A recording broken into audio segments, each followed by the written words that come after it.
¿Cómo te das cuenta que no estás razonando bien? Te percatas de ello, por ejemplo, cuando cometes un error de juicio y te das cuenta que una decisión que tomaste pudo haber sido mejor si tan solo te hubieras detenido a analizar con mayor precisión las alternativas disponibles. Digamos, por ejemplo, que compras un aparato de micromovimientos trepido-oscilatorios Marca registrada. desarrollado por el Dr. Richter para construir un cuerpo escultural y desarrollar tus músculos en formas insospechadas en solo 4 minutos al día. Y mientras ves televisión. ¿Qué haces, viejo? ¿No estás viendo? ¡Estoy haciendo ejercicio! Algunos meses después, comienzas a sospechar que para lo que te ha servido el intenso pero muy disciplinado meneo es para revolver el contenido estomacal por 4 minutos al día. Es justamente en esos momentos en donde te cuestionas si la decisión de haber comprado el aparatejo de micromovimientos trepido-oscilatorios Marca registrada. fue realmente una buena decisión. Ay, viejo, creo que está temblando. ¡No, vieja! ¡Es mi BioShaker! Por otro lado, ¿cómo te das cuenta cotidianamente que no estás argumentando bien? Muchas veces son los resultados que obtienes en tu comunicación cotidiana lo que te da las primeras pistas para saber que quizás no estás argumentando correctamente. Por ejemplo, si en un arranque de romanticismo meloso compones un poema musical a tu cónyuge, pareja, amante, media naranja, amigo con derechos, otro significativo o peor es nada, para explicarle por qué la quieres, aquí les traigo una bellísima canción que el otro día le canté a mi vieja cuando me hizo una preguntita rete complicada. Que por qué te quiero, que aún yo siento ese primer beso que me diste justo cuando era el momento. Que por qué te quiero. ¿De qué se ríen? Pues funcionó con la Topacio, ¿qué no? Bueno, sí, fue en 1984. Bueno. Supongamos que la balada romántica que te salió del centro de tu alma, lejos de generar un arrebato de pasión carnal y lubricia, o una expresión proporcional de amor amelcochado, o una bonita promesa de amor eterno, o ya de perdiz, un yo también, nomás de pura consolación, genera como respuesta un que por qué te quiero, que aún yo siento ese primer beso que me diste justo cuando era el momento. Probablemente tu argumento no fue lo suficientemente convincente o creíble, oportuno, relevante, como para generar la reacción que tú esperabas. Y muy independientemente de que cantes feo. En un contexto diferente, si después de tu presentación de ventas y tras describir a detalle las ventajas de tu producto o servicio, tras argumentar la superioridad de la marca que representas ante la competencia, tu cliente no compra, no firma el contrato, ni siquiera muestra una pálida atención a lo que estás diciendo, es probable que no estés argumentando de la forma más adecuada. En otro ámbito distinto, si para ti son obvias las razones por las cuales tu hijo debería estudiar con más disciplina y ser una mejor persona, pero a tu hijo parecen importarle muy poco tus explicaciones y tus regaños y tus amenazas, quizás el problema está en tus argumentos. ¿Me sigues? A lo largo de este curso vamos a estudiar al razonamiento y a los argumentos como herramientas. Son herramientas para tomar mejores decisiones, para ser más inteligentes, para comunicarnos mejor. Es un enfoque muy puntual debido a que tenemos un objetivo práctico en mente. La idea de que sepas mucho más acerca de cómo razonas y cómo argumentas no está tanto en la acumulación misma del conocimiento, tanto como en el desarrollo de las habilidades que de ahí se derivan. ¿De acuerdo? Di que sí. Una forma de estudiar una herramienta, cualquier herramienta, bajo este específico enfoque, digamos, utilitario, es mediante la comprensión, número 1, del propósito de la herramienta.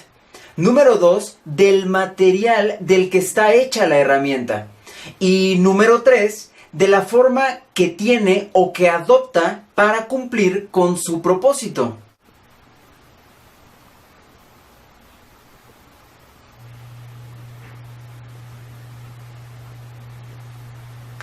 De hecho, este es un excelente ejemplo.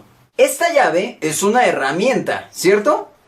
Una forma de estudiarla para poder emplearla correctamente podría partir de, número 1, la comprensión acerca de su propósito. Por ejemplo, una llave como esta sirve para... Amor, ¿para qué sirve esta llave? Decía, esta llave sirve para ejercer el esfuerzo de torsión necesario para apretar o aflojar tornillos y tuercas que posean la cabeza que corresponde con la boca de la llave. Después, decíamos que para lograr nuestro objetivo podríamos comprender también, número 2, el material del que está hecha. En este caso concreto,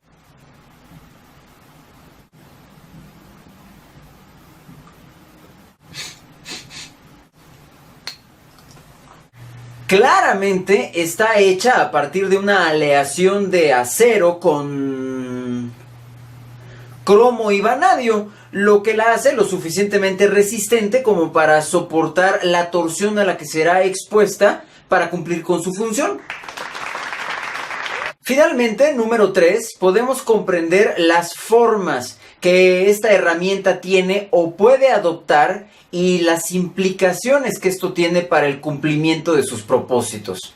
Como todo el mundo sabe, la boca de estas llaves va de los 6 a los 24 milímetros aproximadamente, lo que asegura que van a ajustar perfectamente a la mayoría de tornillos y tuercas que existen en el mercado.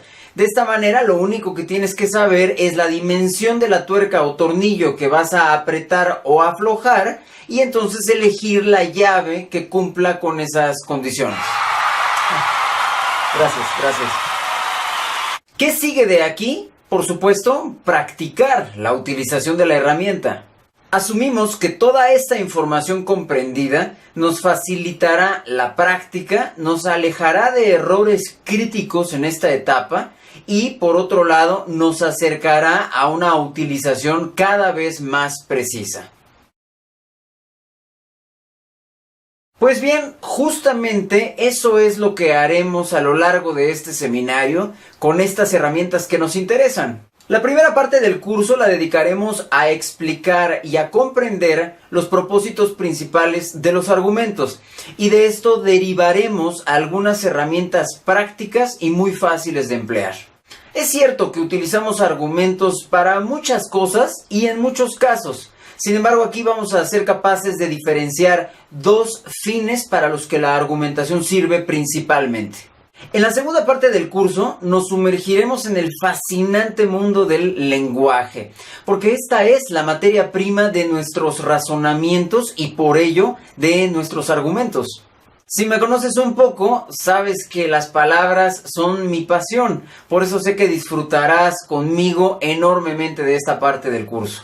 Finalmente, a lo largo de la tercera parte del curso, vamos a explorar las formas, es decir, las estructuras con las que razonamos y en las que encapsulamos nuestros argumentos. Definitivamente, esta será la parte más amplia del programa y la que nos ofrecerá la mayor cantidad de alternativas para desarrollar y adquirir las habilidades que pretendemos.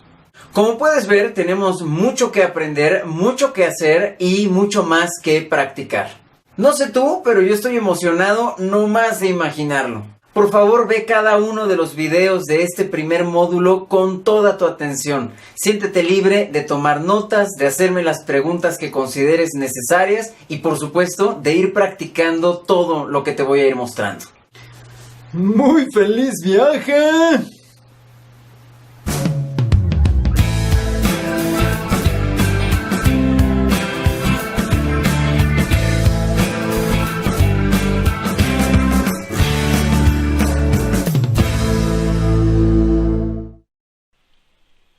Cordial saludo, continuamos con el objeto virtual de aprendizaje, estrategias de lectura y escritura, y en este caso vamos a hablar acerca de los tipos de argumento que nos van a servir para organizar los textos argumentativos.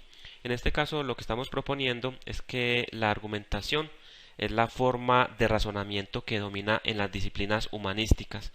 Entender que en muchos campos de estudio y disciplinas de las áreas humanísticas lo que prima no es tanto la exposición, si bien existen textos expositivos, sino en muchos casos la argumentación, los puntos de vista, la defensa de tesis, de puntos de vista, de hipótesis, lo cual se debe hacer a partir de argumentos y no a partir de meras suposiciones o de opiniones sin sustento.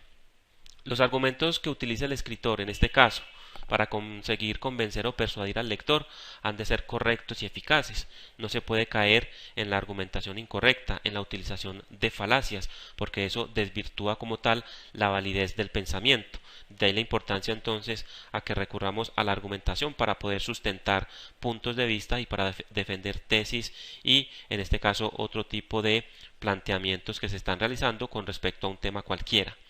Vamos a ver cuáles son los tipos de argumentos que nos podemos encontrar. Argumento por analogía, argumento mediante ejemplos, argumento de autoridad, argumento de presunción, argumento de probabilidades, argumento por definición, argumento de la regla de justicia, argumento mediante modelo y antimodelo, argumento de reciprocidad, argumentos basados en datos y hechos y vamos a empezar entonces con el argumento por analogía, partiendo necesariamente de indicar que no son los únicos tipos de argumentos que nos podemos encontrar y que podemos utilizar, que es un listado básico que de alguna forma son los más comunes que se utilizan como tal en la argumentación, pero obviamente existen muchos más tipos de argumentos y dependiendo de las disciplinas, unos que se utilizan más que otros. En el derecho, por ejemplo, se utilizan muchos más tipos de argumentos como una forma de sustentar en este caso y de probar algunos resultados como tal del trabajo que se realiza en el derecho. Empecemos entonces con el argumento por analogía. Es aquel en el que se establecen paralelismos entre lo argumentado y otro hecho. Es una forma de aclaración que facilita su comprensión por parte de los destinatarios. Entendamos que en este tipo de argumento lo que se hace es establecer una relación de semejanza entre dos hechos, entre categorías que son distintas una de la otra. No es una comparación directa que yo hago, por ejemplo, entre la economía de un país A y la economía de un país B, porque estaríamos hablando de la misma categoría. No, en este caso estaríamos proponiendo una analogía frente a dos categorías distintas. Vamos a ver el ejemplo que nos va a iluminar un poco la comprensión de este tipo de argumento. Cuando los arquitectos de nuestra República escribieron las magníficas palabras de la Constitución y de la Declaración de Independencia, firmaron un pagaré del que todo estadounidense habría de ser heredero. Este texto es tomado del discurso memorable de Martin Luther King titulado Tengo un sueño. Acá lo que podemos observar es que el autor utiliza figuras que no son explícitas para hablar de aspectos como los padres de la patria, cuando él los menciona como arquitectos de nuestra república, es decir, quienes diseñaron y construyeron la república, en este caso los padres de esa patria, y que luego generaron una constitución y una declaración de independencia, es decir, que actuaron también como legisladores. Entonces él utiliza la figura de arquitectos. También utiliza la forma de pagaré para hablar de ese compromiso que se tiene con todo ciudadano de los Estados Unidos, de que tienen un valor, de que tienen una letra cuyo cambio significa la libertad y que todo estadounidense, en este caso, es heredero de esa libertad. ¿Por qué? Porque hubo unos arquitectos que diseñaron y que crearon la República y que firmaron un pagaré donde todos los ciudadanos de ese país estaban incluidos. Es una analogía porque no se están utilizando, insisto, comparaciones directas, sino formas metafóricas para poder, digámoslo, por un lado, que la idea se comprenda mejor, pero también por otro lado, pues utilizar formas estéticas, formas con un estilo que sea llamativo, con un estilo que, entre otras cosas, pues también genere un mayor nivel de emotividad como tal. Pensemos que este fue un discurso que pronunció Martin Luther King ante más de 250.000 personas reunidas en una plaza pública. Entonces, también la idea era emocionar como tal a las personas, que es una forma también de hacer llegar las ideas. Entonces, este es lo que llamamos argumento por analogía. También nos encontramos el argumento mediante ejemplos. Habría que decir que es uno de los tipos de argumentos más utilizados, en el cual se recurre a casos particulares, a situaciones tomadas de la realidad, a hechos ocurridos que evidencian su presencia en la realidad. Es decir, la utilización de ejemplos nos permite decir, mire, lo que yo estoy proponiendo es válido porque lo vemos aquí, lo vemos allí y lo vemos en esta otra situación. Es una forma de evidenciar que lo que yo estoy proponiendo como argumento es válido. Se utilizan básicamente para extraer una regla general. ¿Por qué regla general? Porque los observamos en varios momentos y en varios contextos, lo que indica que eso ocurre efectivamente en la realidad. Miremos un ejemplo. El plagio o piratería es un fenómeno muy extendido, pero no solo en la comercialización de discos musicales y libros, como muchos podrían creer. El mundo de las ideas está lleno de ellos. Lo está en la educación, la política, los negocios, las panaderías, los periódicos. ¿Qué es lo que está queriendo decir el autor? Que la piratería o plagio no solo se da en los discos y en los libros, que es como lo más común, que también se ve en el mundo de las ideas. En la educación, muchas personas recurren a las ideas de otros sin dar el crédito, sin referenciar la obra. También en la política muchos toman ideas que han sido originarias de otros, pero no les dan el crédito. En los negocios, en las panaderías, en los periódicos se ve el plagio. Entonces son varios los ejemplos que utiliza en este caso el autor para poder sustentar en este caso su punto de vista, y es que la piratería o plagio es un fenómeno muy extendido. Ahí nos encontramos entonces con el argumento mediante ejemplos, y la recomendación es que no se utilice solo un ejemplo, sino varios, para darle mucho más fuerza y sobre todo para que se logre extraer una regla general. Veamos ahora el argumento de autoridad. Este tipo de argumento se fundamenta en el respeto que a todo merece una persona de prestigio social o intelectual que ha opinado sobre el tema objeto de nuestra argumentación.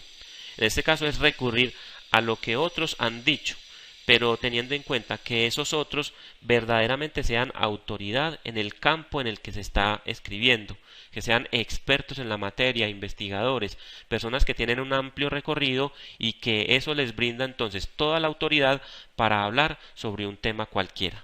Este es el ejemplo que les proponemos. Es una cita tomada de Alfonso Gumucio, uno de los autores más representativos en el campo de la comunicación para el desarrollo y el cambio social. Él dice: vivimos 50 años de un desarrollo a la inversa que ha hecho más daño que bien a los países del tercer mundo. Un desarrollo vertical, indiferente a las particularidades culturales de cada país, arrogante en su manera de plantear que el conocimiento procede del norte. Así lo afirma Alfonso Gumucio, uno de los principales expertos en el campo de la comunicación para el cambio social. Entonces, la postura nuestra es indicar que lo que vivimos hoy como desarrollo es una imposición del primer mundo y que el tercer mundo realmente tiene unas características muy distintas a las que tiene el primer mundo. Por lo tanto, esa imposición vertical no ha funcionado acá.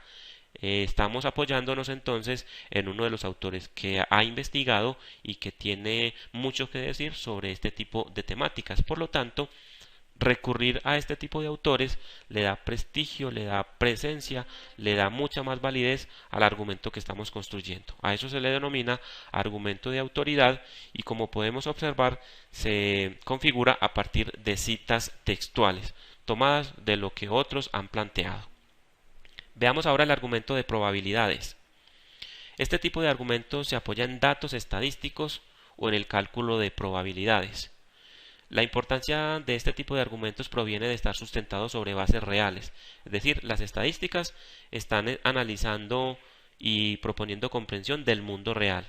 Entonces, si me afirmo en esas estadísticas para mostrar una tendencia, para mostrar unas probabilidades, entonces es una forma que tiene fuerza argumentativa. Miremos el ejemplo. Medellín sigue siendo uno de los destinos empresariales más apetecidos del país. Así quedó demostrado con el 78% de ocupación hotelera que se registró en la ciudad durante los días en que se llevaron a cabo las ferias de Colombia Moda y Moda para el Mundo. Aquí es donde viene ya la afirmación como tal. Lo más seguro es que los próximos eventos empresariales también serán un éxito. ¿Por qué? Porque tenemos unas informaciones estadísticas que nos muestran ese crecimiento que ha tenido el sector, lo que llevaría entonces muy seguramente, no estamos afirmando de que va a ser así, lo que estamos diciendo es que es lo más seguro, lo más probable, por eso se llama argumento de probabilidades, es que los próximos eventos empresariales también sean un gran éxito, por esa tendencia que viene mostrando en este caso la ciudad en este tipo de eventos y convenciones. Entonces es acudir, insisto, a estadísticas para mostrar una tendencia y para evidenciar unas probabilidades. No estamos asegurando que eso es lo que va a pasar, sino que es lo más probable porque la tendencia y las estadísticas es lo que vienen mostrando. Ese es el argumento de probabilidades. También tenemos el argumento de modelo y antimodelo. ¿De qué se trata? Es establecer pautas que se deben imitar o que no se deben seguir, ¿cierto? Las que se deben imitar es el modelo, las que no se deben seguir son el antimodelo. Este sería un ejemplo que nos podría ayudar a entender. Colombia podría seguir las estrategias comerciales de la China para fortalecer su economía, porque el país asiático se ha convertido en potencia económica. ¿Qué es lo que estamos queriendo decir? Estamos proponiendo el modelo de la China como un modelo a seguir, toda vez que ha funcionado, ha servido. Entonces es una forma también de sustentar un punto de vista. Aquí tenemos el tema del antimodelo. Ecuador no puede seguir los pasos de Venezuela. Si lo hace se convertirá en otra dictadura socialista. Entonces es un argumento de alguien que está proponiendo que Ecuador debería asumir sus propias formas de gobierno y no seguir las de otro país que puedan estar presentando serias dificultades, por ejemplo, en materia de inflación, en materia de relaciones internacionales, en fin. Entonces se propone que no se siga ese modelo porque entonces se podría caer en una dictadura socialista. Entonces es la forma de argumentar mediante proponer modelos y antimodelos, modelos a seguir, antimodelos que no se deben seguir. Estos son entonces algunos de los tipos de argumentos que proponemos para que sean utilizados en la argumentación, en la construcción de textos argumentativos, en la realización de exposiciones, de mesas redondas y de debates, donde debemos construir argumentos y no solamente, en este caso, meras suposiciones o posturas y opiniones que no tienen la validez y el razonamiento suficiente. Espero que haya sido útil la explicación. Muchas gracias por su atención.